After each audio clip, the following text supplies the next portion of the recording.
স্বাদ মতো নুন, গোটা শুকনো লঙ্কা, হলুদ গুঁড়ো, কাশ্মীরি লঙ্কা গুঁড়ো ও সামান্য চিনি দিয়ে ভেজে নাও। এরপর মিক্সিতে ভাজা মশলা ও সামান্য জল দিয়ে পেস্ট বানিয়ে নাও। তারপর ফ্রাইং প্যানে সাদা তেল গরম করে গোটা শুকনো লঙ্কা ফোড়ন দিয়ে তার মধ্যে বেটে রাখা মশলা দিয়ে কষিয়ে পরিমাণ মতো জল দিয়ে দাও। ভেজে ফুটে উঠলে ভাজা চিংড়ি গুঁড়ো এর মধ্যে দিয়ে নেড়ে চেড়ে উপর থেকে গরম মশলা গুঁড়ো ও ধনে পাতা কুচি ছড়িয়ে দিলেই রেডি সুরমা চিংড়ি। খাবারের সাথে আজকে কিন্তু প্রথমেই যেটা খাবো ক্রিমি পাস্তা। দেখে তো কেমন লাগছে?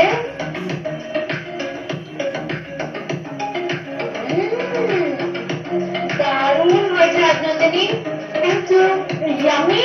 দেখি তো কোরমা চিংড়ি কেমন লাগছে?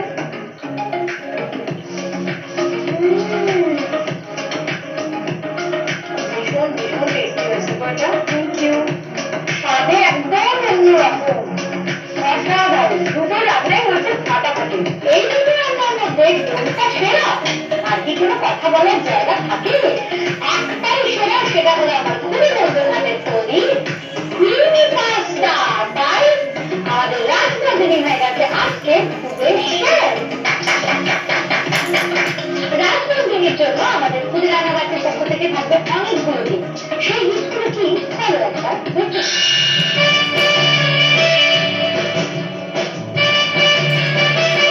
এছাড়াও আছে আরো দুটো স্পেশাল গিফট। ফুডলি কুমার ভালো খাবার খাচ্ছে, ভীষণ এনার্জেটিক। ফুডলি কুমার এনেছে তোমার জন্য একটা কুকিং সার্টিফিকেট আর এনেছে একটা শেফ ক্যাপ। এবার আমরা সবাই দেখো ছবি তুলবো। এসো। আমার জন্য কিন্তু আছে আরো একটা গিফট। মিষ্টি মিষ্টি ক্যান্ডি নিয়ে আমি হাজির। সব ক্যান্ডি তোমার। খুশি? হ্যাঁ। কতটা? অনেকটা। আজ এখানে এসে তোমার কেমন লাগলো? খুব ভালো লেগেছে। আর রাজনন্দিনীর মায়ের কেমন লাগলো? আমার খুব ভালো লেগেছে তানিয়া। আমার অনেক দিনের ইচ্ছা ছিল আমার এবং ওর তোমার সঙ্গে দেখা করার, এখানে আসার, রান্না করার, সেটা পূর্ণ হয়েছে। খুব খুশি হয়েছি।